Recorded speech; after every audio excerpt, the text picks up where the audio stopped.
Assalamualaikum warahmatullahi wabarakatuh.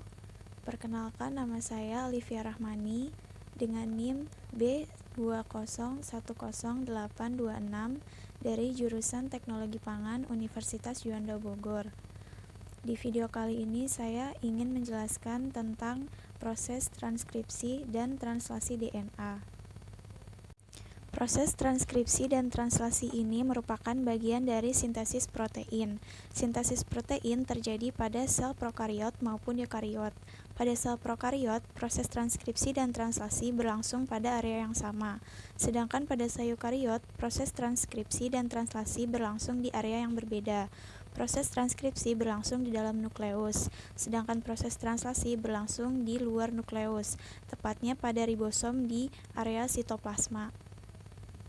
Tahapan pertama yaitu proses transkripsi. Pada tahap transkripsi ini secara garis besar DNA terletak di dalam nukleus, sedangkan proses translasi itu terletak di bagian luar nukleus. Karena itu materi genetik yang terdapat di dalam inti sel harus dibawa keluar nukleus.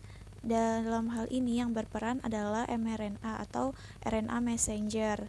DNA akan mencetak mRNA. Kemudian mRNA ini akan membawa kode genetik keluar dari inti sel melalui pori-pori menuju ke ribosom.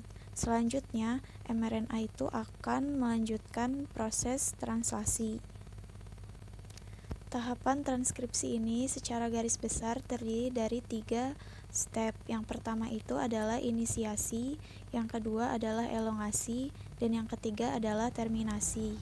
Pada tahap pertama yakni inisiasi, RNA polimerase akan melekat pada daerah promotor. Daerah promotor ini adalah daerah yang dikenali sebagai awal proses transkripsi dimulai. Biasanya dikenali dengan kodon AUG. RNA polimerase ini akan membuka untaian ganda double helix menjadi untaian tunggal untuk selanjutnya dikodekan. Selanjutnya masuk ke tahap elongasi atau pemanjangan. Setelah untaian ganda terbuka menjadi untaian tunggal, dilanjutkan dengan pengkodean materi genetik. Yang berperan di sini adalah mRNA atau RNA messenger. mRNA akan membentuk materi genetik sesuai dengan komplement dari untaian DNA tadi. Akan bergerak dari 5 aksen ke 3 aksen. Proses pemanjangan ini akan berhenti ketika mencapai daerah terminator, yaitu daerah yang mengkodekan akhir dari proses transkripsi. Setelah mRNA berhasil mendapatkan komplement dari materi genetik, mRNA akan keluar dari nukleus dan menuju ke ribosom melalui pori-pori. Setelah melalui tahapan transkripsi, sebelum mRNA keluar dari nukleus memasuki tahap translasi, mRNA akan melalui tahap penyempurnaan terlebih dahulu.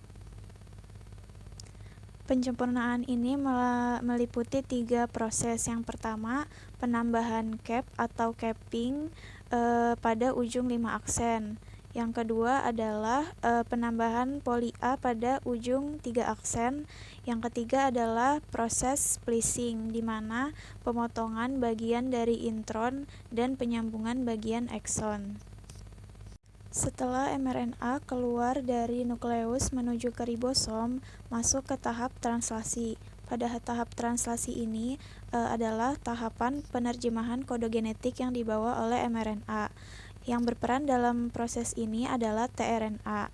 tRNA akan mengkodekan komplement dari kode genetik yang dibawa oleh mRNA, kemudian akan mencari asam amino yang sesuai dengan kodon yang dibawa oleh materi genetik tadi.